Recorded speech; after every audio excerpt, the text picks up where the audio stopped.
There comes a moment when the noise of the world no longer drowns out the quiet cry of your soul. You reach a point where chasing approval feels empty, and fitting in feels like abandoning your true self.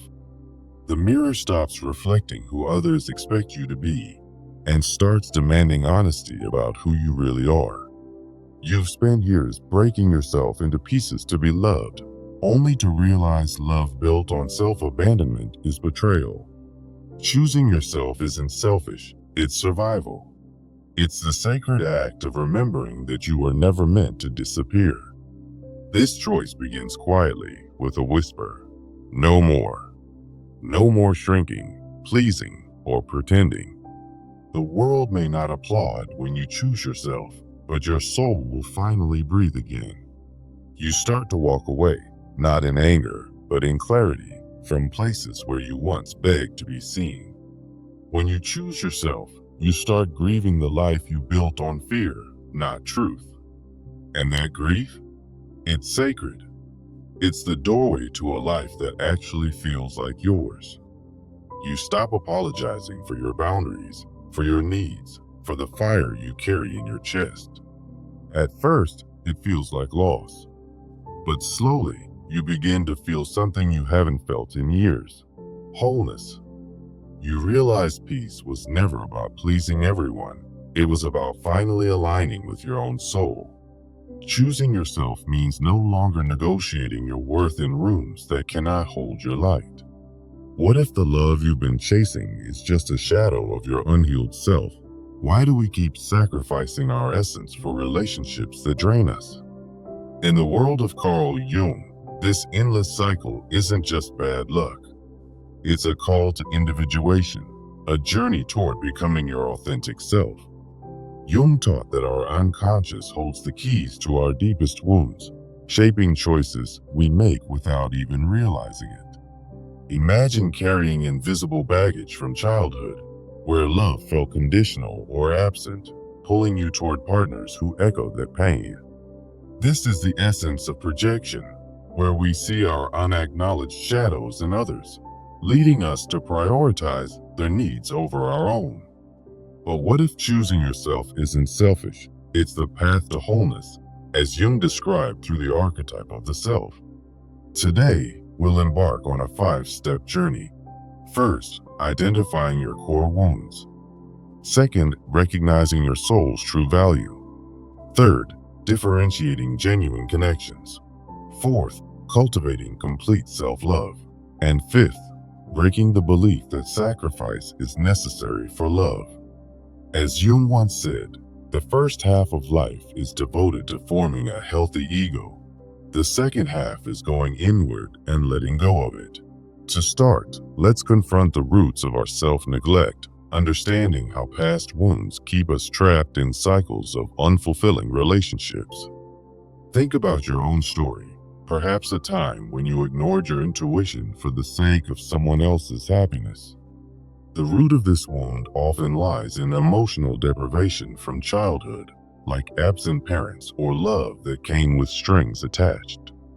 Jung called these early experiences the building blocks of our unconscious complexes, shaping how we seek validation from others. We project these wounds onto our partners, chasing people who mirror our insecurities, hoping they'll fill the void we feel inside. This creates a painful cycle where relationships with emotionally unavailable people reinforce our self-sacrifice, leaving us exhausted and unfulfilled. Jung's concept of the anima or animus, the inner feminine or masculine, gets blocked, stifling our authentic expression and true desires. By understanding these wounds, we can begin to reclaim our power and stop letting them dictate our choices in love. Now, let's shift to recognizing the signs that your soul is worth choosing above all else, as Jung emphasized through self-affirmation. Your soul speaks through strong intuition, that inner voice guiding you toward what truly serves your growth. You might notice deep empathy, the ability to connect with others without losing yourself in their storms. Natural creativity flows from your unconscious, allowing you to express hidden parts of yourself that demand attention. There's an inexplicable magnetism about you, drawing in energies that align with your highest potential. These signs are Jung's way of showing that you deserve mature love, relationships that nurture your wholeness, not diminish it. Take a moment to self-assess. Do you feel this intuition guiding your decisions, or have you been ignoring it for too long? With this awareness, you can differentiate between projections and genuine soul connections, paving the way for self-prioritization. How do you know if a connection aligns with your soul rather than being just a simple attraction driven by unmet needs? Jung would say to look for relationships that challenge you to grow, confronting your shadow without tearing you down.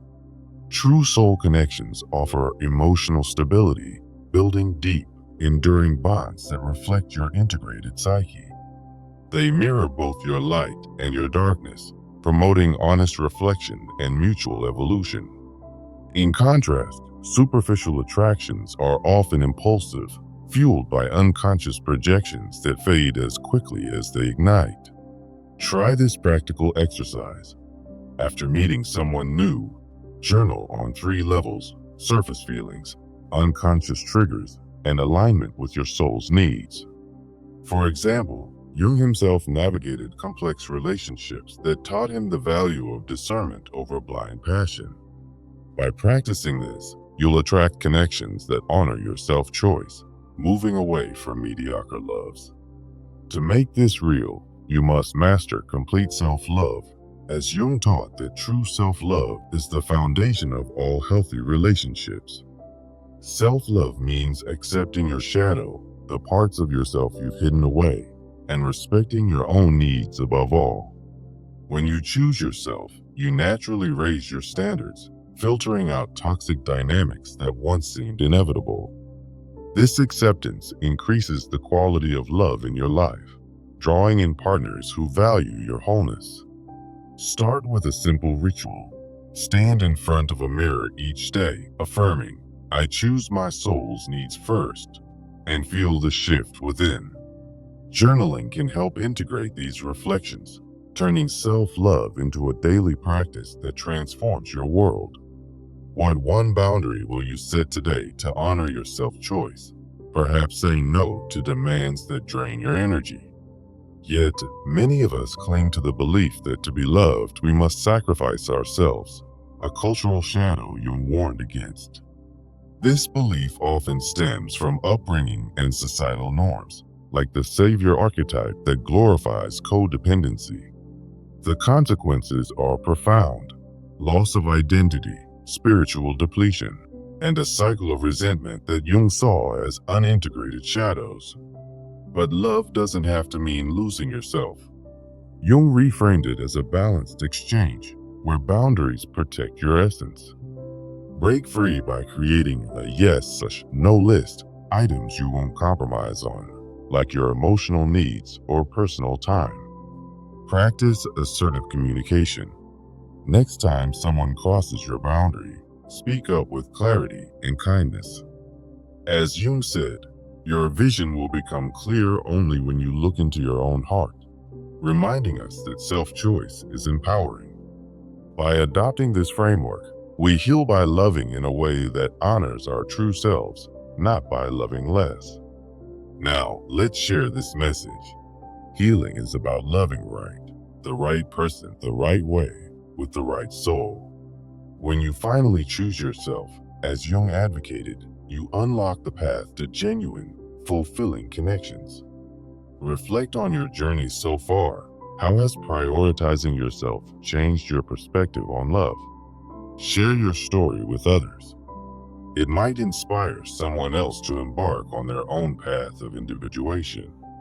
Remember, Jung believed in the collective unconscious, where our personal growth ripples out to heal the world.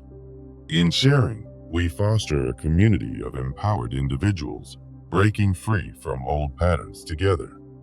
To wrap this up, let's turn these insights into actionable steps for lasting transformation. Start a 30-day journal with daily prompts. Today, Write about a wound that's influenced your choices and how you'll address it. Tomorrow, note the signs of your soul that you've overlooked, celebrating them as strengths. The next day, practice differentiating connections by journaling after interactions, as we discussed earlier. By day 10, focus on self-love rituals like mirror work or affirmations that reinforce your worth. Around day 15, challenge the sacrifice belief by listing and enforcing your boundaries in real life.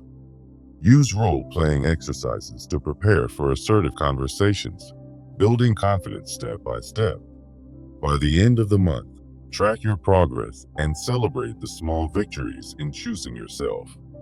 Join or start a community group, perhaps an online forum, to discuss your experiences and gain support.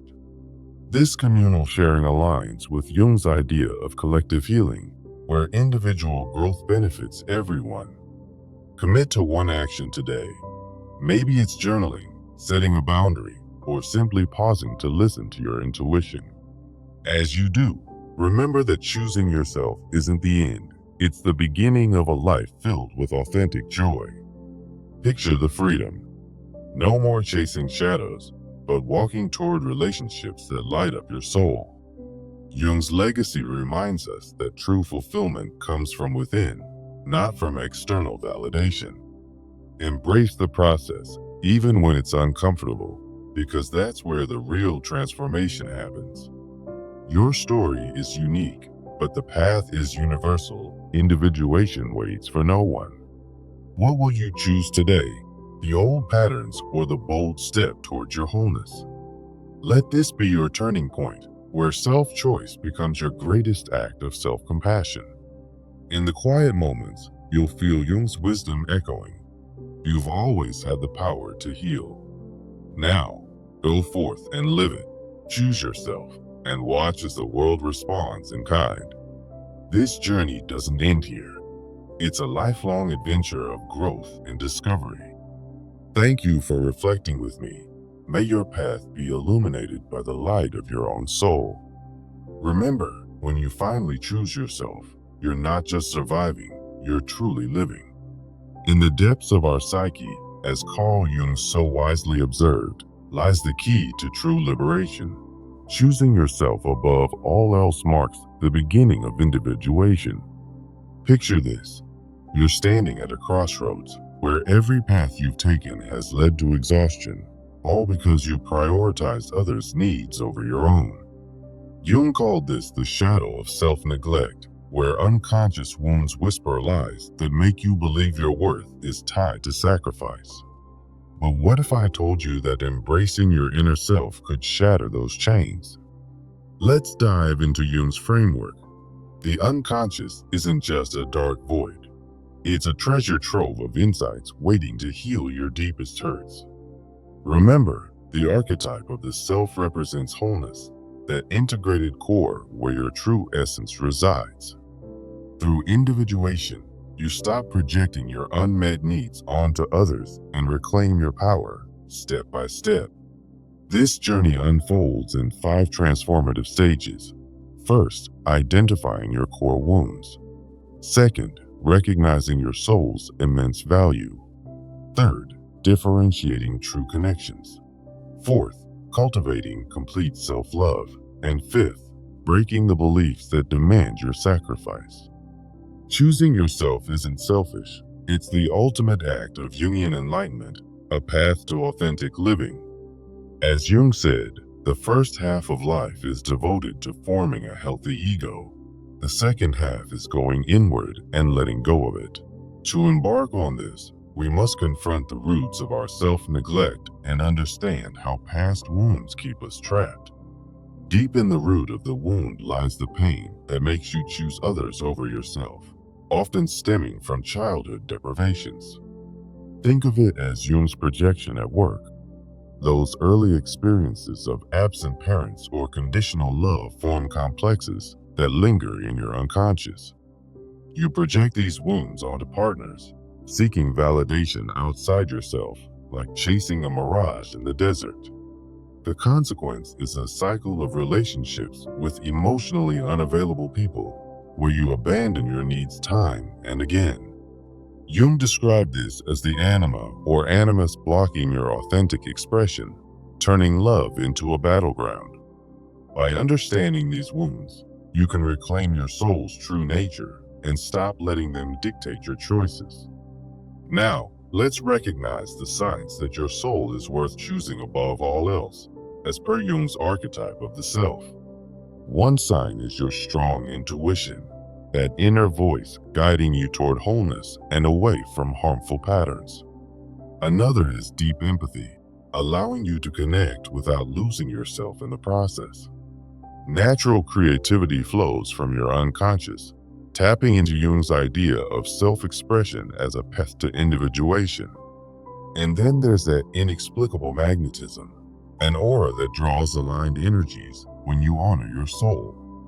These signs affirm that you deserve mature love, relationships that support your growth, not sacrifice it. Acknowledge them through a quick self-assessment.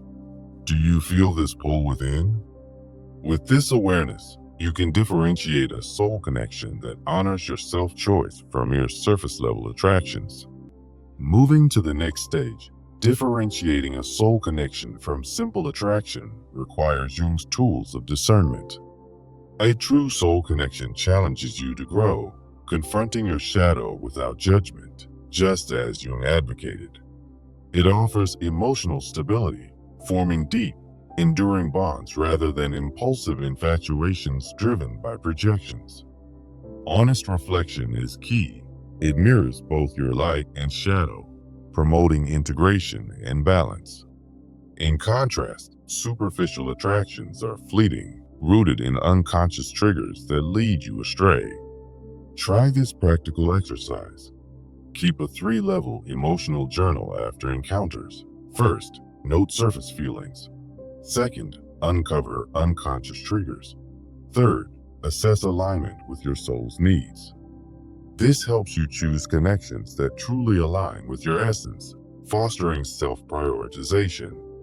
To attract these, you must master complete self-love, as Jung taught that it's the foundation of all healthy relationships.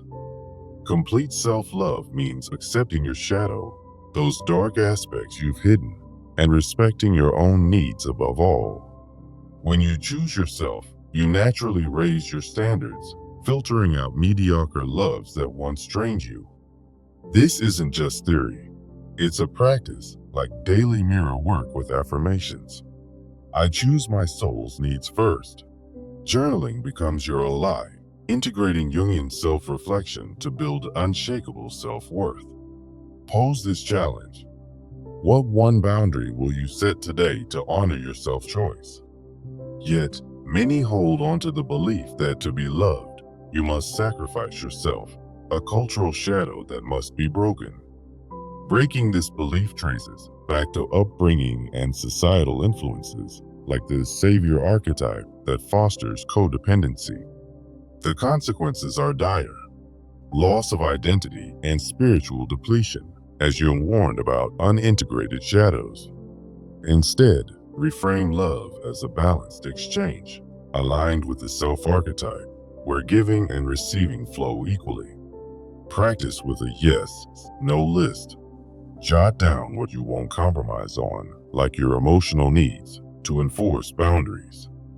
Add assertive communication exercises, speaking your truth without fear, as Jung encouraged for personal empowerment. Remember Jung's words: your vision will become clear only when you look into your own heart. By adopting this framework, you heal by loving in a way that honors your true self, not by loving less. Now, as we share this message, let it resonate. Healing is about loving right, the right person, the right way, with the right soul. When you choose yourself, as Jung advocated, you unlock the path to genuine, empowered connections. Reflect on your journey. How has prioritizing others held you back, and what steps will you take now? This isn't just for you. Share your insights to inspire collective growth, echoing Jung's emphasis on shared wisdom. Finally, for transformational action, Commit to a 30-day journal with daily prompts on your wounds, soul signs, and boundaries. Track your progress, noting how self-choice shifts your relationships and inner peace. Practice boundaries through role-playing. Imagine assertive conversations that protect your energy. Join or start a community group, like online forums, to discuss experiences and foster Jungian healing together. Each day, ask yourself, what one action today embodies choosing myself? As you integrate these steps, watch how your life transforms, drawing in authenticity and joy. Jung's legacy reminds us that self-choice isn't an end. It's a continuous evolution. Embrace the discomfort of change, for it's the gateway to your fullest potential. Remember, every boundary you set is a step toward wholeness, not isolation. Let go of the old patterns that no longer serve you and step into the light of your true self. In choosing yourself, you inspire others to do the same, creating a ripple of empowerment.